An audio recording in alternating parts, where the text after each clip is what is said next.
Good morning, everyone. My name is Matthew Curtin. I'm Senior Editor at Scope Group and would like to welcome you to today's webinar. Our subject today is the fiscal and economic outlook for Germany at a momentous time in its political history, as Germans prepare to go to the polls for the first time in many years when Angela Merkel is not a candidate to be Chancellor. The election outcome and the makeup of a likely future coalition government remains highly uncertain.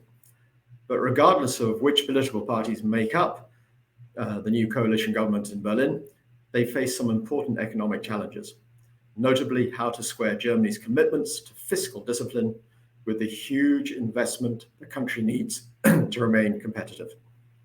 To walk us through these issues today, it is my pleasure to have with us a special guest, Dr. Michael Thöne, Managing Director of the FiFo Institute for Public Economics at the University of Cologne. Joining him is Eiko Sievert, the lead analyst on Germany in the sovereign and public sector ratings team at Scope Ratings. Before we get started, let me just do a little bit of housekeeping. If you have questions during this webinar, please type them into the chat window on the right-hand side of your screen.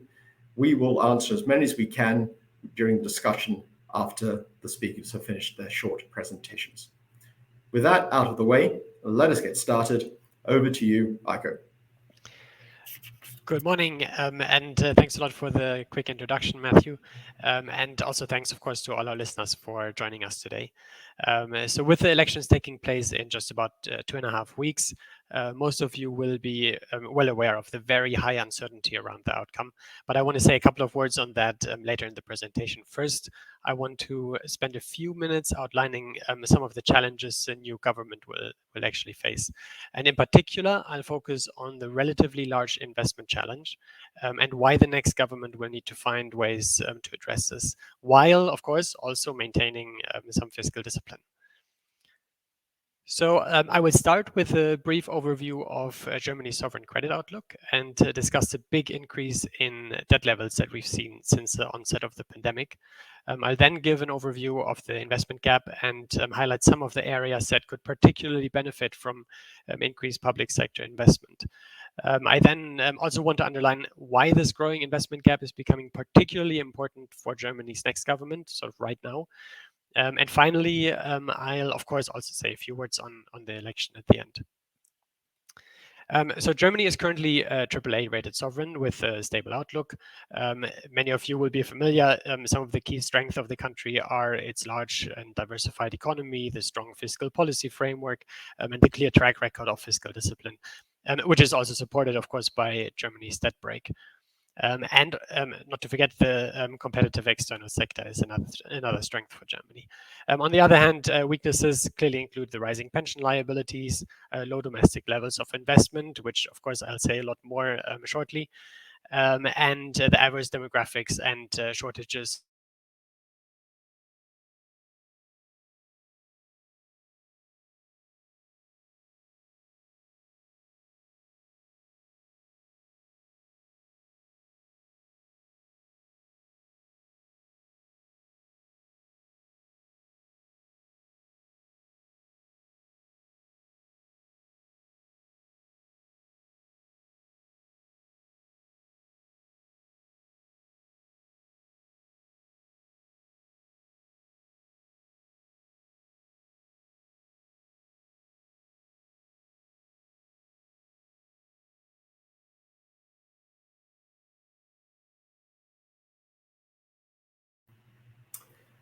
Hello, everyone. There seems to be a little technical issue here. Please bear with us and we'll try and sort it out as soon as we can. Thank you.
Michael, as you're there and we're waiting for Eiko to get back in, perhaps you'd like to step in with your part of the presentation, and we can get Eiko to pick up his when he gets back. Yeah. Thank you, Matthew. Thank you very much, and good morning from my side as well, and thank you very much for participating. And our apologies for this technical issue. So unplanned, we have two parts of the presentation, of my presentation. So I skip Eiko's presentation first, although he may, you'll see. It will work out fine, but and we'll come back to his part. So without further ado, Germany's post-election fiscal future. Of course, that's the big title, and we'll certainly have only some glimpses into that, and some parts of what I'll be saying will become even more clearer if you've seen Eiko's presentation, well, just after I have finished, hopefully. So we start here as well with where does Germany start off when the election is over, and when we have a new government, whatever this new government may be composed of. That's today still a very, very open and interesting question. But anyhow, any new government has to face a lot of challenges, and these are not only because, well, the COVID crisis is still not over, although we're hopefully on our best way out, and the starting point in the year 2022 will be, well, actually a way to return to normal, whatever this new normal may be, from a 5% of GDP deficit for general government, not only for the federal government, and more than 70% debt, which is in European standards still low. As European, we have an average debt of above 100% in European countries at the moment. So what are the budget outlooks for any new government? And general government, so federal government, is also taking care of the lender and the local level. There's a lot of additional tasks and increasing burdens. On the one hand, and on the other hand, as you see, fortunately, there's some decreasing burden and some outlook for relief.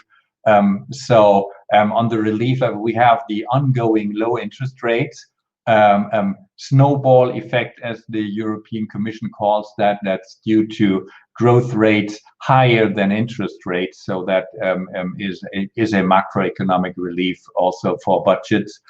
Unemployment benefits will probably go down in the midterm, just for aging reason. Germany is an aging country, and we have we're stumbling into more and more lack of skilled labor shortages, and that is on this one.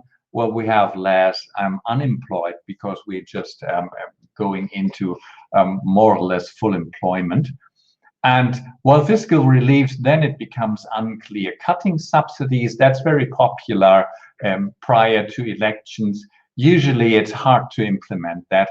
And what would be even better, higher government efficiency. There's a lot to do, but that's very, very difficult to reach.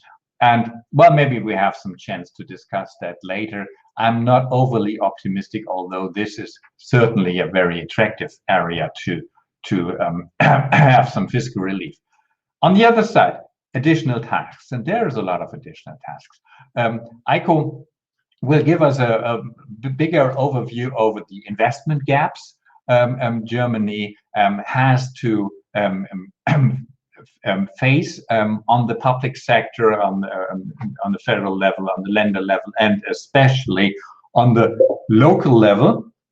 We have also clearly increasing burdens in social security and in public servants, both for aging, pensions, health, and care. And that will make, over the mid and long term, that will make quite a lot. And on the next slide, which I just kept, you'll see it's about a 10% of GDP increase over the next 35 to 40 years just for these aging relevant expenditures. We need a lot more climate expenditure. It's of course, climate is not only an expenditure issue. There's revenues as well, but as climate policy has to be sped up in Germany quite dramatically, that will mean also more expenses. More immigration, more education, more lifelong learning, all due to labor shortages, especially shortages of skilled labor. That's not a big policy issue, but it's obviously clear we need more immigration, and that is, of course, a sort of investment.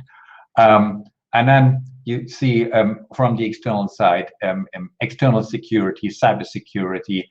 Germany's NATO commitments call for a lot more investments. We have seen what we need, or how much more we need. We've just seen recently in the last weeks.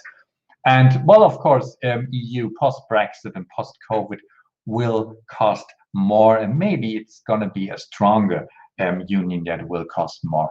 Plus, well, any deal struck in coalition agreements, and we'll see most probably a three-party coalition, and that means three-party coalitions are, well, the bigger the coalition, the more expensive it gets, as some rule of thumb. So there's some additional fiscal expenses.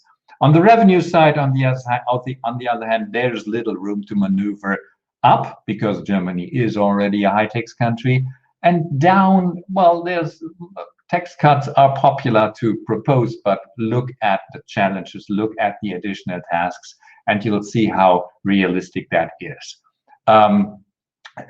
Taxation, there may be some structural tax reforms, hopefully more green taxes with intense social compensation necessary for those regressive taxes, and maybe and hopefully some small reforms in corporate taxation, income taxation. Wealth taxation is very popular in the discussion, but I deem that very unlikely to happen. So there's a lot to do. And as I said, there's just this one slide to give you an overview of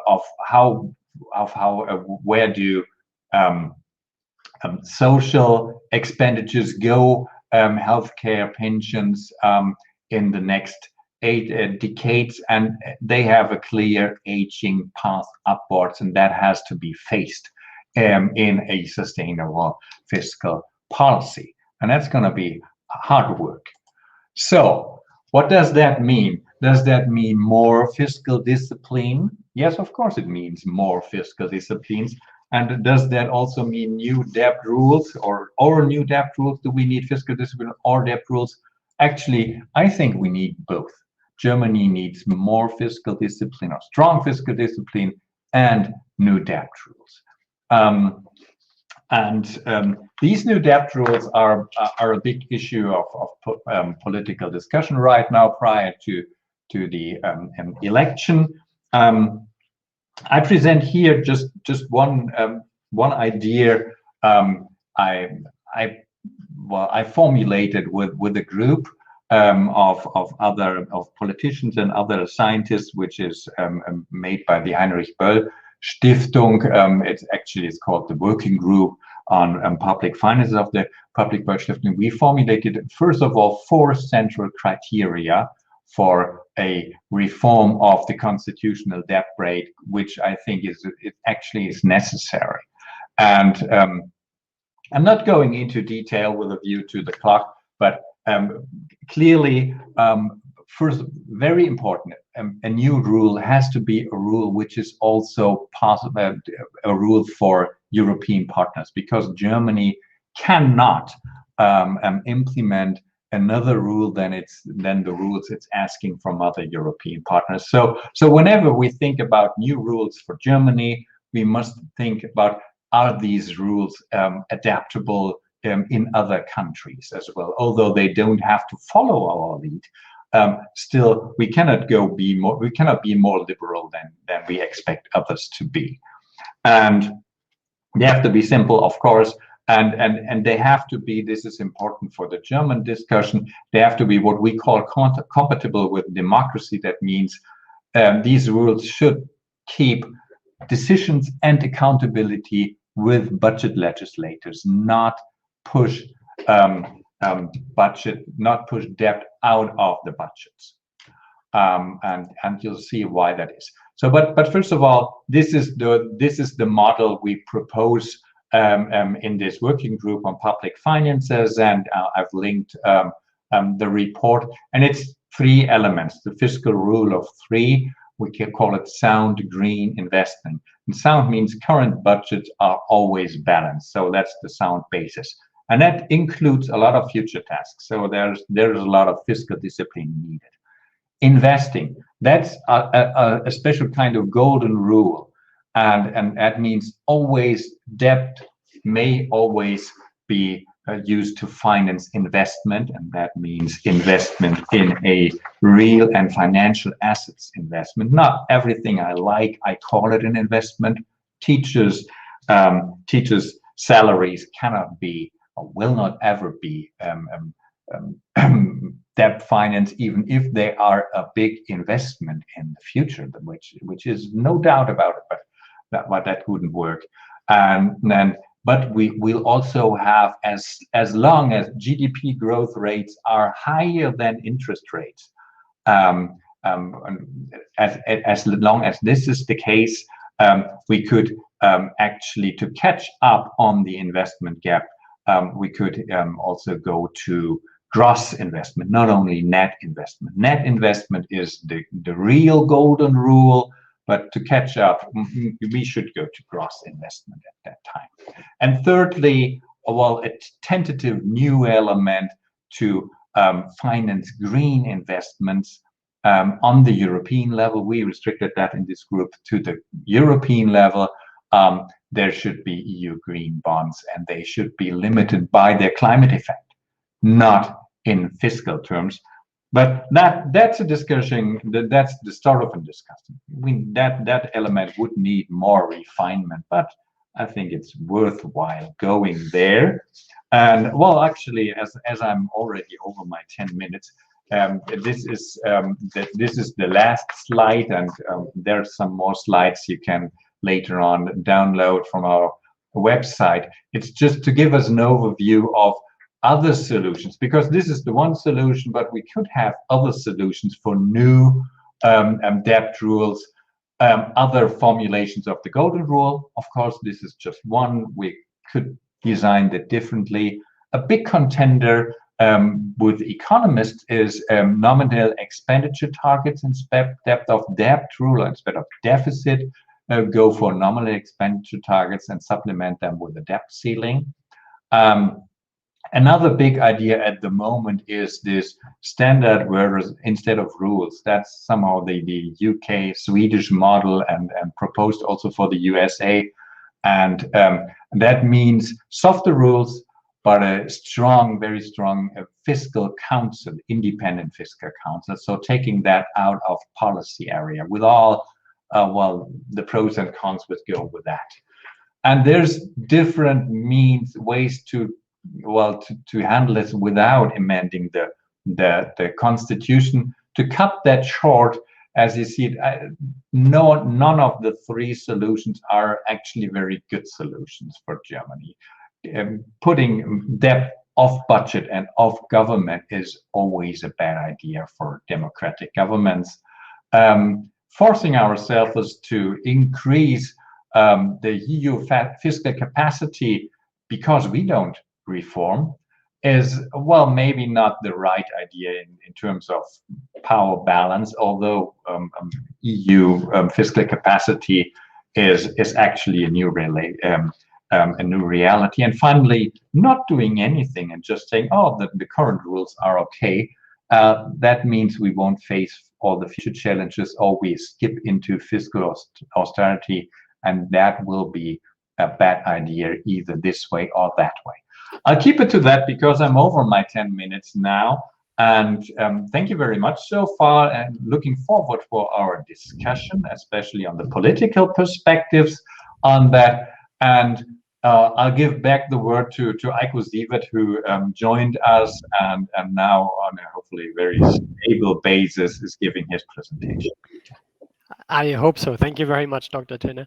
And apologies for that. For some reason, my internet briefly cut out. So I will continue here in that case. So I gave a brief overview of Germany's broad sovereign ratings outlook. So I wanted to dive into a little bit more detail here. Just like most other advanced economies, Germany suffered a severe economic contraction due to the COVID-19 pandemic. GDP fell by almost 5%, although thanks to the unprecedented fiscal response, unemployment only increased slightly to around 4.3% in 2020 from just over 3% in 2019. And we expect that debt consolidation will be supported by strong growth over the next years. So with around 3.5% growth in 2021, so this year, and 4.6% in 2022. Then after that, growth is expected to moderate towards the longer term growth potential, which we currently judge to be at around 1.1%. So in part, thanks to the strong economic rebound, the debt to GDP ratio is expected to reach 72% this year, and then decline relatively quickly to around 61% by 2026. So that would bring Germany's ratio close to its pre-pandemic level of 60% in 2019. And in these estimates, we assume that the new German government would stick to the current plans to re-implement the debt brake from 2023 onwards. This means that, and Dr. Thöne had, I believe, already mentioned this, that the structural deficit would be limited to 0.35% of GDP, and then to 0% for the individual state governments as well. So such a reduction in debt levels would be somewhat faster than other advanced economies. So as you can see on the right-hand chart, other economies such as France or the UK and the USA, for example, have all experienced similar increases in their debt levels, but these are expected to stabilize over the next few years rather than being on a declining trend. And it's important to note that these three countries all have AA sovereign ratings rather than Germany's AAA. And if we look at other AAA rated economies, which are shown by the brown line towards the bottom, these are expected to gradually reduce their debt levels over the next 5 years, even if on average at a somewhat slower rate than Germany. And then just a final point I wanted to make on this slide is to highlight the chart that Germany's prioritization for fiscal discipline in the past, following the global financial crisis in 2008. So after an increase in debt to GDP to an all-time high of 82.5% in 2010, Germany was running government surpluses from 2014 to 2019, which helped to reduce the level quite rapidly, and we're on a similar trajectory in our current forecasts. So while the debt reduction was clearly a priority after the financial crisis, net public sector investment stayed very low. So this can be seen very clearly in the left-hand chart. So over the 25 years before the pandemic, net public investment actually averaged 0% per year in Germany. So that's well below the investment levels in both other advanced economies, such as France, the UK, and the US. But also significantly below public investment levels in other AAA rated countries.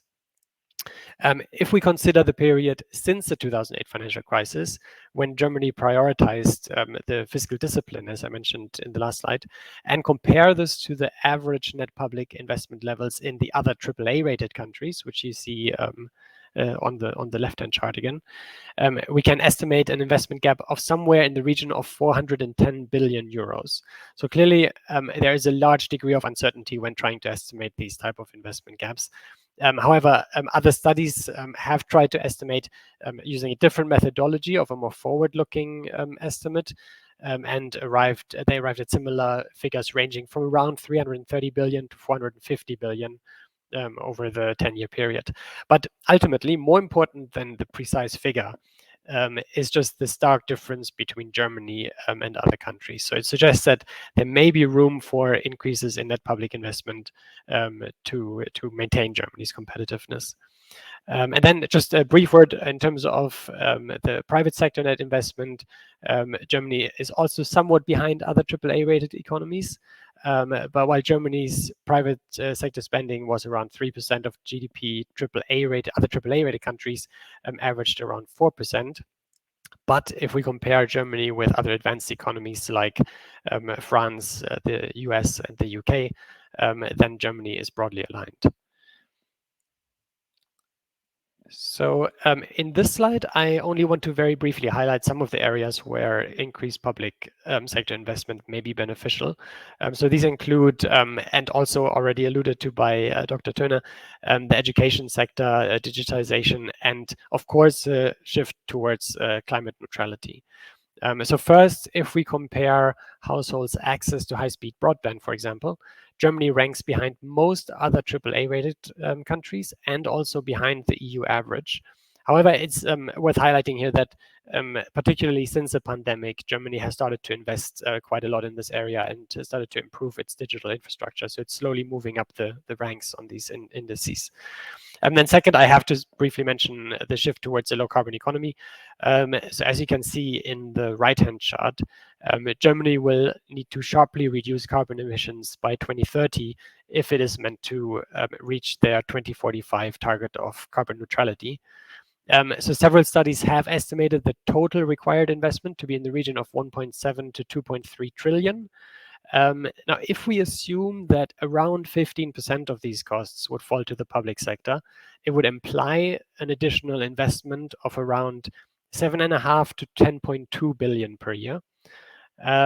So that would be less than 0.5% of 2019 GDP levels. So it doesn't sound like an insurmountable amount, at least, but it does clearly underline the importance of not just public investments, but also the policy framework to incentivize private sector investments.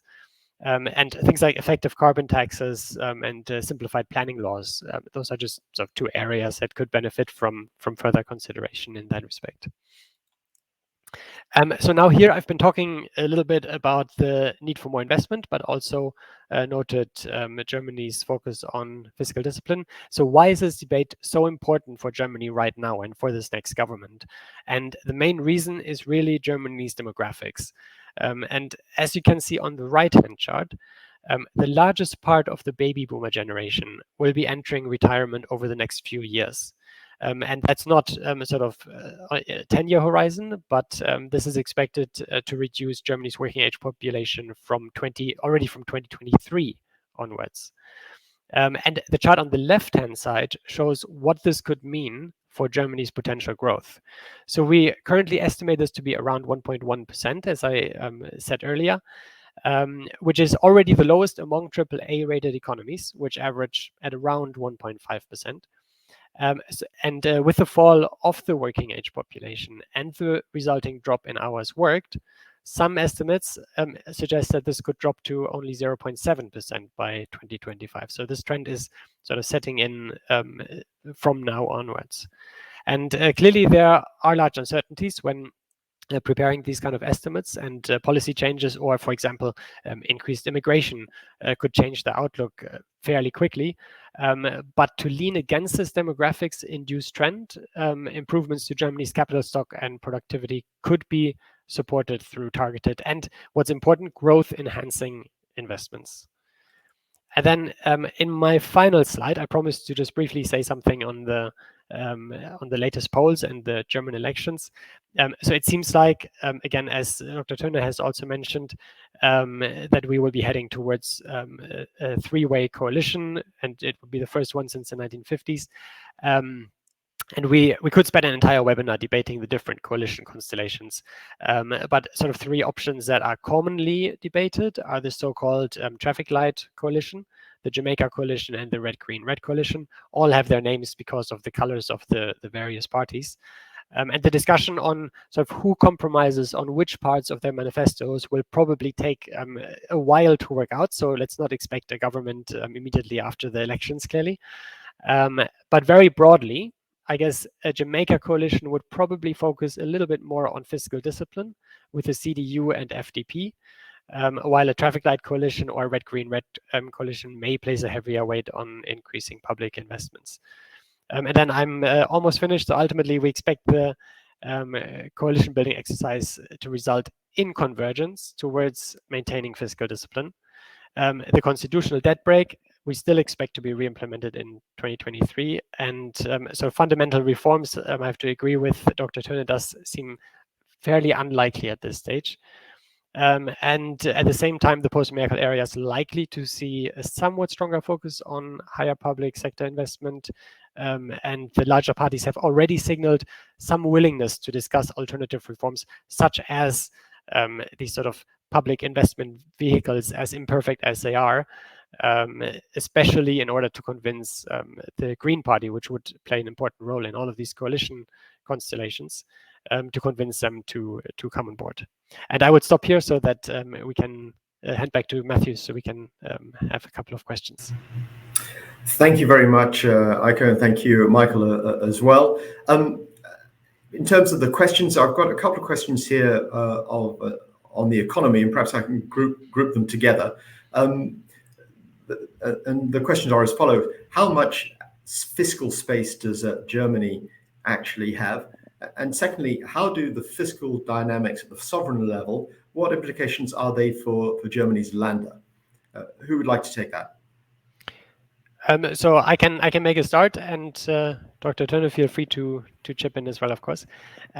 So in terms of the fiscal space, so there's no debt to GDP ratio that is a sort of cutoff in terms of from a credit rating perspective. I mean, we have Russia, which is a BBB rated country, but only has a 20% debt to GDP ratio, while Japan, which is single A rated, has a sort of 250% GDP ratio.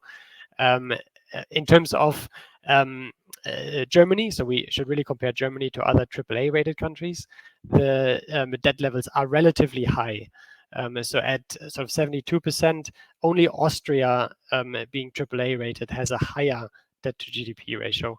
On average, the others, so Denmark, Luxembourg, Netherlands, Norway, Sweden, and Switzerland, if we take the average there, it's around 42%. But we then also have to consider that Germany, of course, has a ratio that's falling faster than these other countries.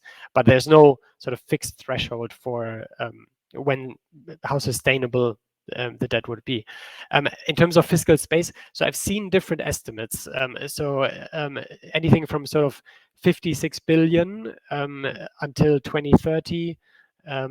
If we basically have some sort of, or if a public sector investment vehicle was possible, if there is no change in the EU rules. If there is a change in the EU rules, so particularly around the sort of 60% Maastricht requirement, that fiscal space could, for investment purposes, could increase to more than 200 billion. But I have to say that I think we really need to wait and see where we land with the coalition talks and who compromises on what and how much investment gets planned into the budget rather than just simply into a sort of public sector investment vehicle. And just a quick word then on the Länder. So I mean, the debt brake restricts the lenders to 0% deficits. So we would expect that there will be continued consolidation there. I mean, the government has taken on increased responsibilities for some of the spending as a compromise for this debt brake rule. So I would think that there would not be so much spillover. There's basically more debt being taken on by the government rather than the lender as a result of this debt brake. But Dr. Thöne, if you want to add to this, please. Yeah. In a sense, yeah, especially to the lender question, spillover effect into lender debt. I think there won't be that much into lender debt because as long as the current rules are applied, there's no much room for lender debt. But on the other hand, I guess we'll be seeing increasing spillovers from lender fiscal problems in the future years onto the federal level, because As you know, German federalism and fiscal equalization, it's working like communicating tubes. So and the pressure always amounts to where it's where it could be most easily met, and that's the federal level, because the Länder, they don't have any significant own tax rights, and they have increasing expenditure. Actually, they have very fixed expenditures already, and they are the Länder plus their local level, because they have to take care of local finances as well. They are the levels which are hit most severely by aging populations and increasing pension liabilities and healthcare spending, especially for public servants, teachers, professors, whatever. And that will increase dramatically from if you look at the fiscal space within current budgets in the Länder, and because the Länder are not allowed to have any structural deficits, within a few years they would be basically they cannot act politically anymore with money if it's not always the federal level coming to their help or reforming fiscal relations. Actually, that's one of the questions, and that's what my notion is, that may be one of the reasons why the Länder, regardless of all colors, party colors, so may be the one level which might be very sympathetic to a reform of the debt break, as unlikely it is on the federal level. But in a few years, the Länder will see they can't go on with this debt break anymore without being constantly dependent on the federal level. Thank you, Michael. Let's stay with the economy before we take perhaps a final question on politics. You mentioned Germany's aging population, and somebody in the audience asks, well, given that demographic situation, shouldn't Germany's public sector be saving rather than investing? What's your view? So I can make a start again. So I think really both are needed. It's not a question of one or the other. So I mean, clearly Germany faces an aging population and sort of the associated costs with that. But at the same time, Germany can't really miss the train of sort of modernizing its economy, and it is doing that. If it wants to sort of maintain its international competitiveness. And we shouldn't really forget that sort of higher competitiveness should translate into higher growth, which does make debt burdens also more affordable. So I think the important point is always that these investments should really be growth enhancing investments. So the focus should always be on trying to increase the growth rate. I mean, one potential policy thing to consider always is, of course, delaying or a later retirement age. I mean, in principle, it would help in two ways. People would work longer, which means they may have more income and pay more taxes to the state. At the same time, expenses on the expense side, we would have lower costs from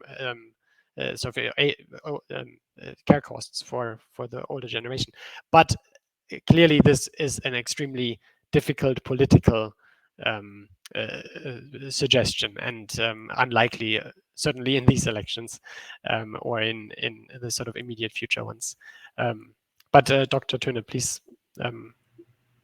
Well, yes, actually, I totally agree in this perspective as investment gaps, while they are implicit debt as in the same way as pension liabilities are implicit debt. So pensions have to be paid, and aging, of course, will be very expensive, especially because the political reforms for a longer working age or so are so hard, and nobody, and if you see at the party landscape at the moment for the election, nobody is daring to to go on with ideas like that, which might solve or at least help with the aging fiscal problems. But actually, yeah, you cannot. We have been under investing for more than 20 years, and the infrastructure is in parts also on the brink of breaking. Let alone that we need a lot of modernization. So these are both things have to be tackled. Both things have to be faced. And that's why there are so many objectively increasing fiscal tasks for Germany, which it has to tackle. And unless it changes its fiscal rules, it has to change increasing taxation, and that's also another unpleasant perspective. Thank you. Let's, on the political front, let's perhaps spend a little time before we wrap things up here on that. First, we've got a member of the audience who wants to hear your view on quite why the polling has been so volatile before this election, with all the main parties doing relatively well in the polls, then falling back. And then secondly, related to that, which coalition do we think would be the best placed to meet the fiscal and spending challenges, investment challenges that Germany faces? Okay, so I can start again. So basically, it's a good point. I mean, I don't think we've seen this kind of volatility in recent history. I mean, if you look at the chart being shown at the moment, we've had all of the three biggest parties being in the lead at one point. So the Greens, the CDU looked very comfortable only a few months ago, and now the SPD. So the short answer is I think we haven't seen this type of volatility anytime in recent history.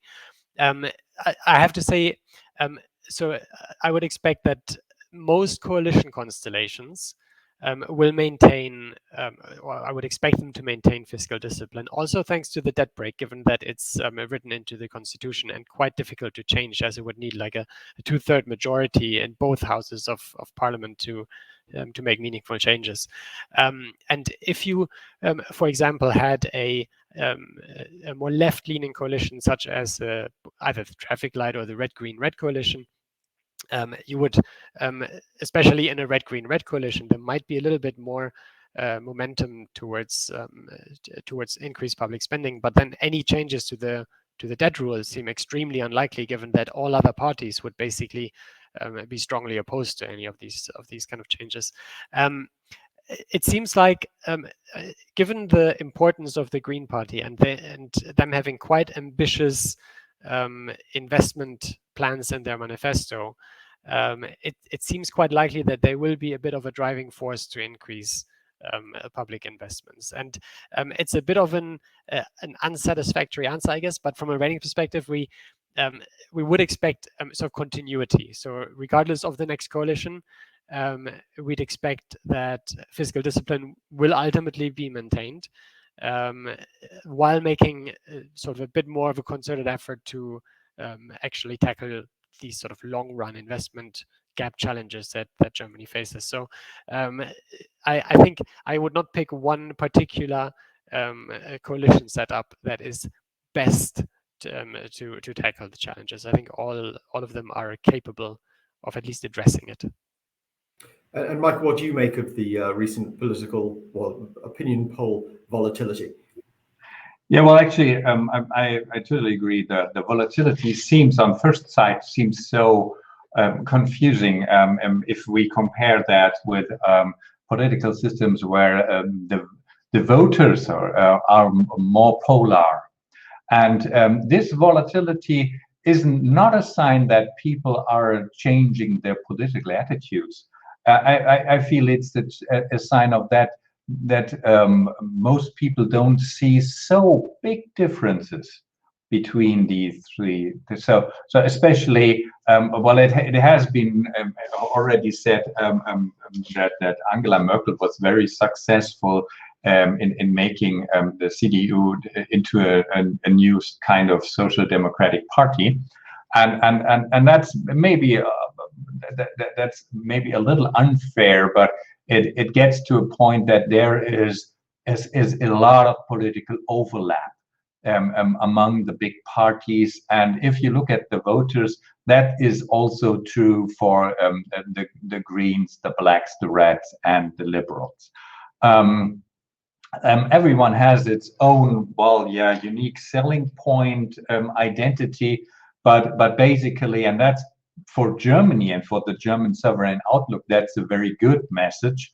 There's a lot of common issues among these parties, and the volatility we see is, well, basically on the personal levels, and which person do we want to see as a chancellor, and that seems to be insofar a strong driving force, because people don't feel they have to vote for CDU or they have to vote for SPD to get more or less the policy they expect anyhow.